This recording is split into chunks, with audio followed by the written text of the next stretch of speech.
Heavy rain falls as a man stands still outside a quiet house.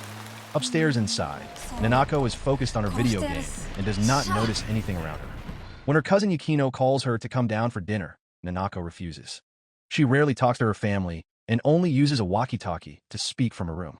Nanako thinks Yukino only does what their parents say. After Yukino leaves, Nanako puts on her headphones and listens to the walkie-talkie. Downstairs, the family is talking, not knowing a stranger has already entered through the bathroom window. Yukino goes to the bathroom and opens the door. She stops, shocked to see a man dressed in black inside.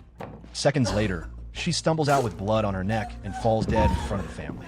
Nanako's father rushes to help, but it's too late. Then the killer attacks him. The father tries to fight, holding a knife stuck in his body, but the killer grabs another knife. Next, the killer targets Nanako's mother. Upstairs, Nanako hears the screams through the walkie-talkie. She hides under her bed, frozen with fear. The killer then enters her room. He picks up a photo of Nanako, and Yukino sits on the bed and begins to harm it. Nanako almost cries, but stays silent. The next day, at Seagull old bookstore, the owner Kumo listens to a news report about the triple murder from the night before. The killer is still free. His co-worker, Tora, comes in angrily and asks about some papers on his desk. Kumo says he threw them away. Tora is upset because those were rice exchange vouchers. Kumo doesn't care. He even threw away Tora's resistance band. Tora leaves frustrated while Kumo relaxes with a comic and pets a cat. But this bookstore is not normal. Behind the shelves, Kumo and Tora run a revenge-for-hire business. If someone pays, they will get rid of that person's enemy for good. That afternoon, a woman enters the store and offers to pay triple for a book, catching Kumo's attention. She tells him about her daughter Kawori, who worked at a maid cafe and live-streamed online. Kawori met a man named Nagakubo Kaze, who claimed to be a music producer and promised to help her debut as a singer. Kawori's best friend Miyari didn't trust Nagakubo and warned her to be careful. Kawori's mother also worried about the strangers Kawori met online, but Kawori ignored her, dreaming of stardom. Nagakubo later spread lies about Miyari, causing Kawori to stop trusting her. One night, Nagakubo followed Kawori, shouted her address, and then attacked her at home, forcing her to do what he wanted by using a recorded video.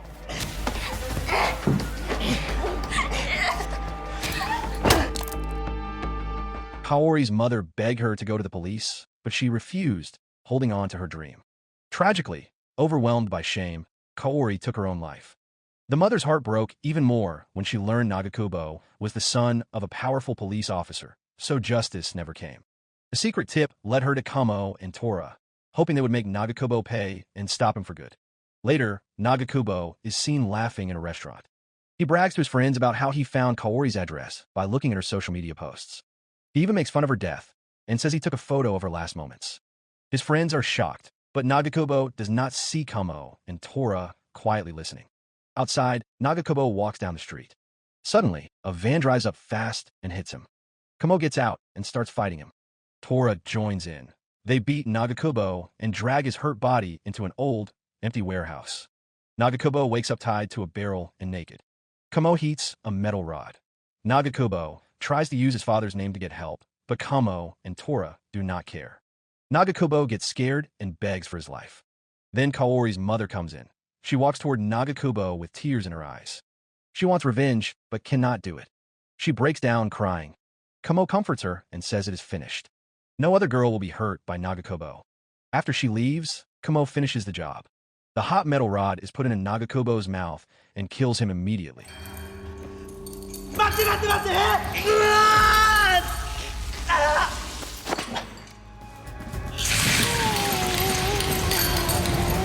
The next morning, some school kids find his burned body in a grassy field. Meanwhile, Kumo is calm, reading at the bookstore. Then Shiro, a police officer, and Kumo's uncle bursts in. He knows what happened. After all, he was the one who told Kawori's mother to come to Seagull old bookstore. Not long after, Nanako walks into the bookstore. She is the only one who survived a terrible family murder. She wants Kumo and Tora to find and kill the person who killed her family. Shiro shows a small device and explains. Nanako gave her statement to the police, but the case went nowhere. She lost trust in the police. She hid a tiny microphone inside a badge and gave it to Shiro as a good luck charm. Shiro accepted it without asking.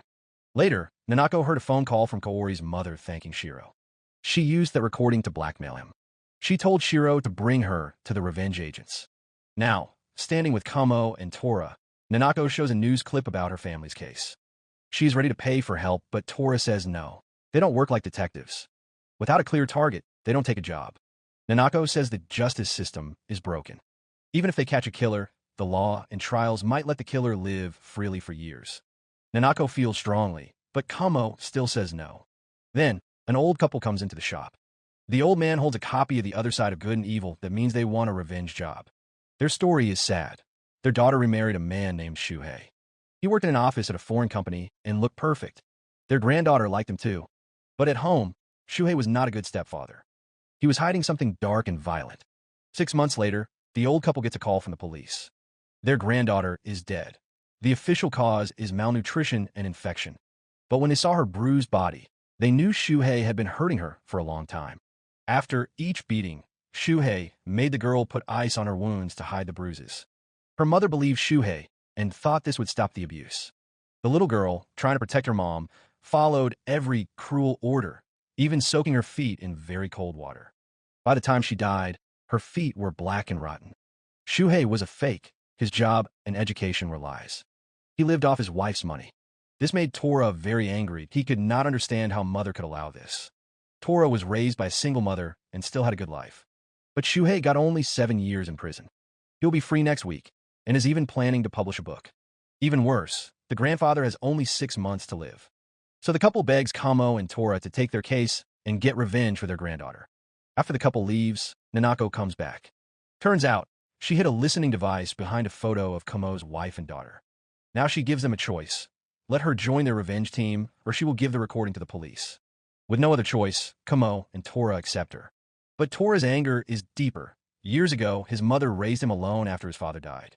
She always told him to follow the law. But Tora made money fighting underground.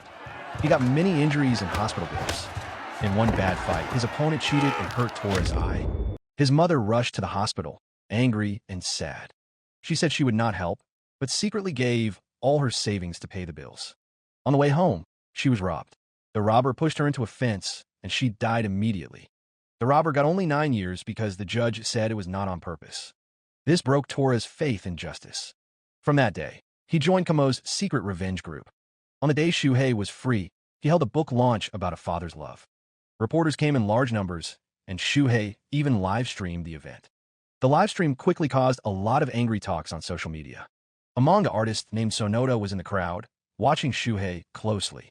When Shuhei bowed with a proud smile, Sonoda drew that moment in his sketchbook. Shuhei gave a speech full of fake sorry words. He said his bad behavior came from a strict childhood. He claimed prison changed him, and the book was to stop child abuse everywhere. But not everyone believed him. A reporter asked about his bright blue tie and flower, wondering if it was a good choice. Shuhei said calmly that blue was Rin's favorite color. That answer made Sonoda even more disgusted. After the event, Shuhei celebrated with the publishing team. The publisher didn't care about people being upset. Any attention was good attention. Shuhei was already planning a second book. Then Nanako came. She talked to Shuhei outside, saying she was also a writer who survived child abuse. She said his words touched her and asked for a quick interview. Flattered, Shuhei agreed and followed her to the parking lot where Tora and Kamo waited. They quickly captured him, threw him into a car, and tied him up. When he woke, he was tied to a chair in an empty factory. Kamo sat nearby, reading Shuhei's book. It told how Shuhei used a bamboo stick to hurt Rin. But Kamo had something heavier, a solid iron rod. Shuhei got scared and said the book was just made-up fiction. He said Kamo was breaking the law. Kamo didn't say anything. He just raised the rod and hit Shuhei's head hard.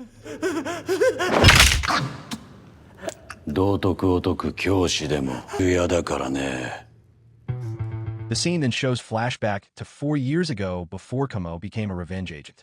Back then, he was a normal office worker with a calm life, a loving wife, and a sweet daughter. But everything changed on one terrible day. While Kamo was at work, his wife and daughter were at home.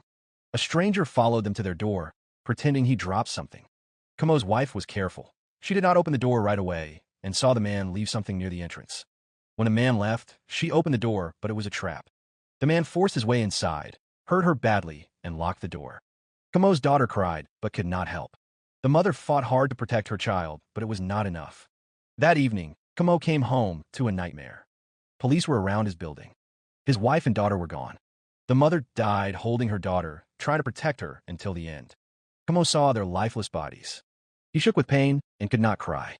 Since that day, Kamo has hated anyone who hurts children. Now, facing Shuhei, he is ready to act. He tells Shuhei the warm-up is finished and the real punishment starts. Tora signals Nanako to step back. Kamo takes out a bottle of liquid nitrogen. Since Shuhei made Rin soak her hurt feet in ice water, Kamo will do the same but worse. He will break Shuhei's legs and put them in the nitrogen. He explains the science, first frostbite, then cell death, causing permanent damage. Shuhei panics, screams, and begs for his life. Kamo does not move, but he forces Shuhei's legs into the tank and makes him say sorry to Rin again and again. Nanako watches, frozen and shocked. She has never seen real torture before. Inside, she feels deeply shaken. Then, silence that Shuhei's voice is gone forever. On the way home, Nanako was very quiet. Kamo and Tora thought she was scared by what she saw and might never come back. But the next morning, she was happy and well-rested. She woke up only when Kamo and Tora started arguing. Kamo had sold a rare manga that Tora had kept for many years. Tora got very angry, but Kamo just didn't care. Their fight stopped when the old couple who wanted Shuhei punished came to thank Kamo and Tora. Before leaving, Tora gave them a card and told them to call if they ever needed help or knew someone who did. After the couple left, Nanako asked Kamo if he had ever taken revenge on the man who killed his family. Kamo did not answer. Tora quickly changed the subject and said he would go get more manga. He also offered to take Nanako home. But Nanako said no. She was not scared and she wanted to stay. The person who killed her family was still free. If she went home alone, she could be in danger. Staying with Kamo and Tora was safer. Kamo almost said no. But then, the cat that was once cared for by his late daughter came and sat by his feet. It seemed like it was giving its approval. At Matsukura Publishing, manga artist Sonoda heard that Shuhei was dead. His body had many bruises and frostbite. The police said it was torture, but they had no suspects and no clues. Sonoda understood quickly. This was not random. It was revenge. Meanwhile, outside a police station, an old man asks an officer for help. He says someone has taken over his house. The officer goes with him to the house. When they get there, the old man's daughter-in-law, Setsuko, opens the door. The old man says a woman named Kakinuma moved in without permission. Setsuko gets defensive and scolds the old man for calling the police. Then Kakinuma comes out with the old man's son. The son supports Kakinuma and says she is just staying temporarily. He says his father is losing his mind. But the officer sees bruises on Setsuko's arm. Kakinuma quickly says the bruises came from Setsuko's rebellious daughter, Mai. She says she is just trying to help the family. Everyone agrees with his story and says the old man is confused. The police leave, but inside the house, two strange men stay hidden and work with Kakinuma. After the police go, Setsuko and the family say sorry to Kakinuma. They say the old man causes problems. Then, the two men grab the old man and take him away. He screams that he is doomed. Outside, Kakinuma's bald helper starts digging a hole in the yard. The family gets scared when the old man does not come back. Then Kakinuma changes the topic. She says Setsuko is possessed by a raccoon spirit with claws on her soul. To remove it, she asks for a big donation. Her fake priest helper whispers a number to Setsuko's husband. He is shocked that IT will take 2 months to get that much money. But the bald man says the money is sacred and needed for the ritual charm. A few days later, 2 girls came to Seagull Valley bookstore. One was Mai, and the other was Rurika, a blonde girl who often visited the shop. Inside, Rurika went to look around while Tora talked with Mai. He asked about school, but Mai said she hadn't gone for a long time, not until that day. Tora asked if Mai was sick. Mai stopped for a moment, then said strange things had been happening at home. But recently, she felt hope had come to her family. Then, Kakinuma's bald helper, Murata, appeared at the door. When Mai saw him, her face changed. She didn't say anything and quietly left when he told her to. Tora knew something was wrong. Murata wasn't just a visitor because Mai's reaction showed that. Rurika said she came because she was worried. She told Tora Mai was acting strange by missing school and making excuses. That morning, Rurika found Mai crying alone on the school roof. After asking more, Mai said a spiritual medium told her family they were cursed by a fox spirit. To stop the curse, they were doing purification rituals for her grandfather's soul. But her grandfather had stopped talking. Mai felt sad but still believed the medium. Rurika didn't believe it and asked Tora for help. But Tora didn't know what to do. Upstairs, Nanako was playing games but had been listening. She suddenly came downstairs and said I might have been brainwashed by a cult. Nanako had read about cults. They often say people are possessed by fox spirits, then use fake rituals to get money from families. They isolate the victims, tell them to quit school or jobs, and make them follow strange rules until the cult controls them. Nanako said Mai's case matched this exactly. Just then, Kamo came into the shop. Tora said hello, but Kamo ignored him. Tora knew why, because Kamo only takes clear revenge jobs. Someone like Mai, controlled by a cult, would never ask for revenge. So Kamo wouldn't help. That's when Tora decided to take care of this case by himself. Back at Mai's house, things were getting worse. When Mai came in, she saw her mother locked in a cage with fresh bruises on her face. She had clearly been beaten. Her father, Gojo, was kneeling in front of Kakinuma. Mai tried to say she hadn't told anyone anything. But Murata pressured her, saying a good child never lies, and told her to remember better. Feeling trapped, Mai knelt down and confessed. She said she talked to someone, but only said their family was now blessed. She promised she didn't say more. Kakinuma stood and asked the others how to punish Mai. Without hesitation, Mai's younger brother said she should have an exorcism. Meanwhile, a man named Jean went to another revenge group called the Breakfast Club. He said his daughter was harmed and killed. The killer was a minor and got a light sentence. Now he was free and living with government support. Jean could not accept this, thought he paid the group for justice. Soon, the killer was brought in, tied up, and marked all over his body. He had stabbed Jin's daughter 27 times, avoiding important organs to make her die slowly from blood loss. The Breakfast Club made a detailed map of the wounds as a revenge guide. Jean took a knife and followed the marks, giving the killer pain step by step. After it was done, Jean felt peace. His daughter could rest. Back at Mai's house, Rurika came as planned, pretending to visit her classmate. While Murata answered the door, she secretly put one of Nanako's listening devices in the living room. Then, she quickly went back to Tora's car. The device started working, and the team began to hear everything inside. Inside the house, Kakinuma was doing the exorcism. Mai's mother and little brother had put electric shock devices on her body. Without warning, Kakinuma turned on the shocks. Mai writhed in pain, but did not scream. Her family kept chanting strange words. Outside, Nanako and the team listened carefully. They heard the chanting, but no screams, so they did not know exactly what was happening. Tora, who usually acts fast, waited. He knew rushing in without proof could cause problems and get Kamo involved in trouble. Later that night, during dinner, Nanako told Kamo that Mai's whole family was controlled by a cult. Tora added that Murata had taken Mai away from the bookstore. It was clearly suspicious, but Kamo did not want to help. He said it was not their problem. Mai had not asked for help, and to him, there was no job to do. The next day, Mai still did not go to school. Rurika was very worried. She planned to sneak into Mai's house, but Nanako stopped her just in time. Rurika cried. She said Mai's music club removed her from the big competition. It was a very important event for students and would be their last high school performance. That night, Rurika could not stop worrying. She fell asleep on Nanako's lap. Nanako gently told her to go home and rest. She promised that she and Tora would find a way to save Mai. Using the hidden microphone in Mai's house, Nanako heard something important. Kakinuma was bragging about tricking Mai's father into planning his own death. This would let them take over the house. She told everyone to leave until after 10 p.m., so nothing could stop them. Nanako tried to call Tora, but his phone was off. She rushed to the bookstore, but he was not there. With no other choice, she asked Kamo for help. At first, Kamo said no, but then his daughter's old cat came and gently touched Nanako, almost asking Kamo to help. Moved, Kamo agreed just this once. Just as Mai, her mother, and her brother were about to leave, Kamo came to the door. Calmly, he told Mai someone was waiting to help her prepare for her graduation show. Mai's eyes got bright, but before she could say anything, Kakinuma and the priest interrupted. Suddenly, Murata attacked Kamo, hitting him hard 3 times. Kamo fell unconscious.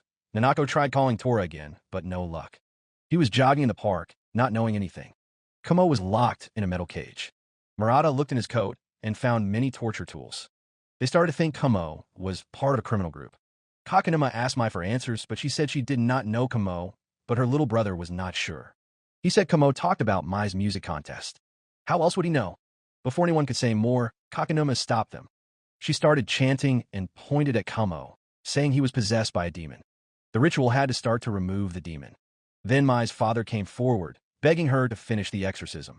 He was brainwashed, believing he was cursed by a serpent spirit and that only Kakenuma's ritual could save the family. That night, Tora finished his workout and checked his phone. He saw many missed calls from Nanako, and he knew right away something was wrong. Back at the house, Ma was not fully controlled by the cult. Quietly, she sneaked in to see Kamo. To her surprise, he opened his eyes and calmly asked her to untie him.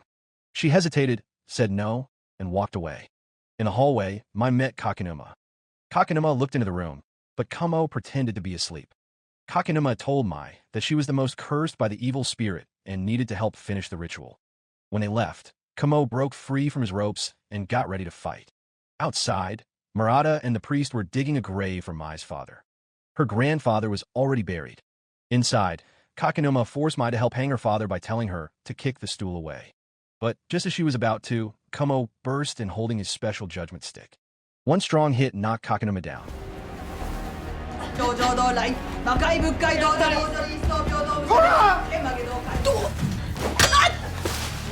Murata and the priest rushed back in.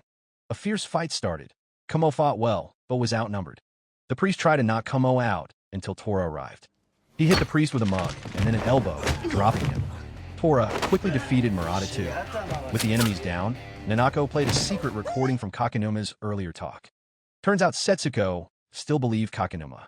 She said Kakenuma was a messenger of the dragon god and knew their family's sins. Nanako disagreed. She said that secret knowledge was easy to find online. Scammers like Kakenuma find personal info and pretend to be prophets to trick people. It was a spiritual scam. This broke Kakenuma's act. Angry, she admitted she only wanted their money. All her talk about spirits and blessings was a lie. Mai asked where her grandfather was, but Kakenuma stayed quiet. They all realized that Kakenuma has killed him. Kamo lost his patience. Kakenuma blamed the family for the grandfather's death. That was enough. Kamo decided to make an example. He tied up Kakenuma, Murata, and the priest. Then he took them to a far construction site.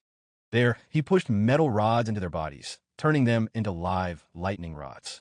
Kakenuma still lied, saying the dragon god would save them. But the priest and Murata turned on her, begging Kamo for mercy.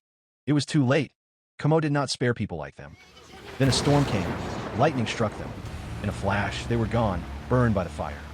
Meanwhile, Sonoda, the person who killed Nanako's family, was ready to kill again. He had been killing since high school. It began on a rainy day.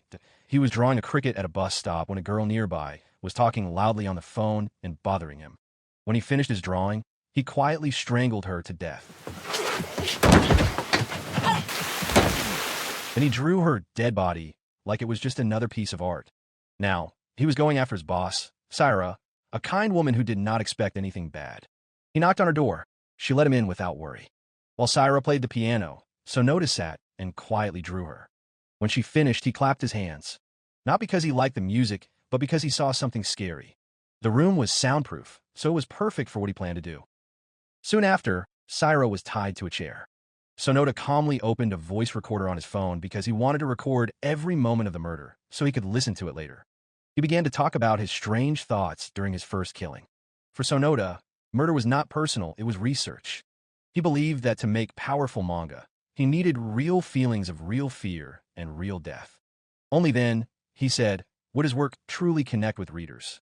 After saying a cold goodbye, Sonoda stabbed Saira in the chest. As she was dying, he asked her how it feels to die.